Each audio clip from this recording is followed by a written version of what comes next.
स्वागत है jobs eternal के विशेष कार्यक्रम रोजगार यात्रा में। आपके साथ मैं हूं निधि। 3 दिन बाद 23 जुलाई को होने वाली कॉमन लॉ एडमिशन टेस्ट यानी कि क्लैट 2021 को स्थगित करने की मांग वाली याचिका पर सुप्रीम कोर्ट ने विचार करने से इनकार कर दिया। जस्टिस एल नागेश्वर राव और अनिरुद्ध बोस की बेंच ने तर्क दिया कि इस तरह की याचिका अंतिम समय में दायर नहीं की जा सकती क्योंकि इससे लगभग 80,000 छात्रों में आशंका पैदा होगी। सर्वोच्च अदालत ने आदेश में कहा कि परीक्षा 23 जुलाई 2021 को निर्धारित है और हम इस स्तर पर परीक्षा स्थगित करना उचित नहीं समझते। याचिकाकर्ता की दलीलों को देखते हुए परीक्षा देने वाले उम्मीदवारों के स्वास्थ्य की सुरक्षा के लिए परीक्षा केंद्रों पर सभी सुरक्षा उपायों का सख्ती से पालन किया जाना चाहिए। याचिका में कहा गया है कि 14 जून 2021 को नेशनल लॉ यूनिवर्सिटीज के कंसोर्टियम द्वारा अधिसूचना मनमानी और अवैध है। पहले परीक्षा मई में आयोजित होनी थी, जिसे 13 जून को आयोजित करने के लिए स्थगित कर दिया गया और फिर से जुलाई तक के लिए टाल दिया गया। लेकिन अब पूरे देश में कोविड-19 की स्थिति में सुधार के साथ तारीखों को और आगे नहीं बढ़ाया जाएगा। अब कॉमन लॉ एडमिशन टेस्ट यानी कि क्लैट 2021 23 जुलाई को दोपहर 2 बजे से शाम 4 बजे के बीच स्नातक और स्नातकोत्तर दोनों पाठ्यक्रमों के लिए आयोजित किया जाएगा।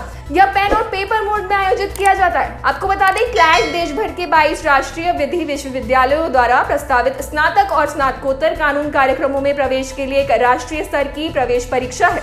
यह राष्ट्रीय विधि विश्वविद्यालयों के संघ द्वारा आयोजित किया जाता है।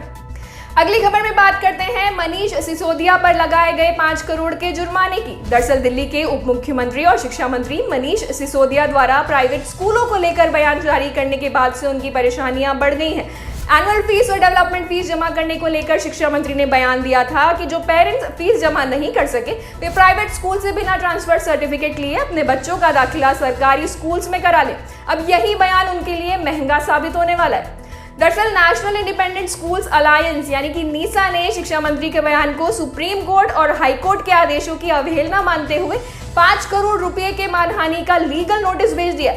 नीसा अध्यक्ष कुलभूषण शर्मा ने शिक्षा मंत्री के इस बयान को हाई कोर्ट और सुप्रीम कोर्ट में अपनी हार का बदला करार दिया और कहा है कि बजट स्कूल्स आम लोगों के हैं, इसलिए आम आदमी पार्टी से ये उम्मीद बिल्कुल नहीं थी।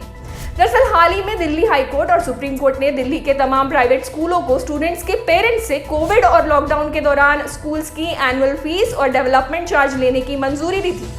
कुलभूषण शर्मा का आरोप है कि दिल्ली के उप मुख्यमंत्री और शिक्षा मंत्री मनीष सिसोदिया कोर्ट में मिली इस हार को पचा नहीं पा रहे।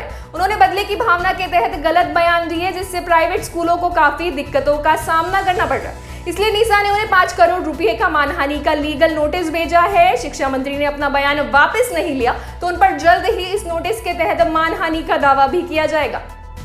अब बात करते हैं आज की सरकारी नौकरियों की। Power grid corporation of India limited यानी कि PGCIL में अप्रेंटिस पद की 1110 रिक्तियों पर भर्ती के लिए आवेदन मांगे गए हैं। ऑनलाइन आवेदन प्रक्रिया 21 जुलाई से 20 अगस्त 2021 तक चलेगी।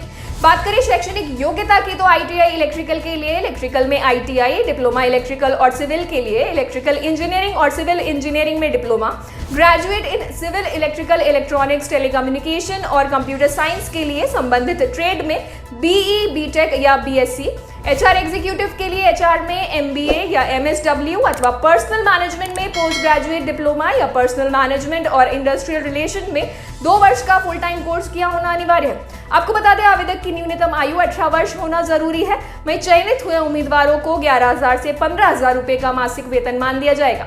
विस्तृत सूचना और आवेदन के लिए आप जॉब्स इटर्नल की वेबसाइट पर जा सकते हैं। पश्चिम बंगाल पुलिस भर्ती बोर्ड ने सब इंस्पेक्टर अनआर्म्ड और सर्जन पदों की 330 रिक्तियों पर भर्ती के लिए आवेदन आमंत्रित किए हैं। योग्य एवं इच्छुक उम्मीदवार 19 अगस्त 2021 तक ऑनलाइन आवेदन कर सकते हैं। चयनित होने के लिए प्रत्याशियों को प्रारंभिक परीक्षा, शारीरिक मार्ग परीक्षण, शारीरिक दक्षता परीक्षण, अंतिम प्रतियोगी परीक्षा और व्यक्तित्व परीक्षण में उत्तीर्ण होना होगा। चयनित उम्मीदवारों को 32,100 रुपए से 82,900 रुपए तक का वेतनमान दिया जाएगा। बात करें योग्यता की तो आवेदक की आयु 20 से 27 वर्ष के बीच होना जरूरी है। योग्यता मापदंड की अधिक जानकारी और आवेदन के लिए आप जॉब्स इटर्नल की वेबसाइट पर जा सकते हैं। आज की रोजगार यात्रा में बस इतना ही। किसी भी सरकारी नौकरी की जानकारी और आवेदन हेतु आप डिस्क्रिप्शन में दिए गए लिंक पर क्लिक कर हमारी ऑफिशियल वेबसाइट jobseternal.com पर जा सकते हैं। अगर आपको ये कार्यक्रम पसंद आया हो या इससे आपकी या किसी और की सहायता होती है तो इसे लाइक और शेयर करें। साथ ही हमारे चैनल को सब्सक्राइब जरूर करें। धन्यवाद।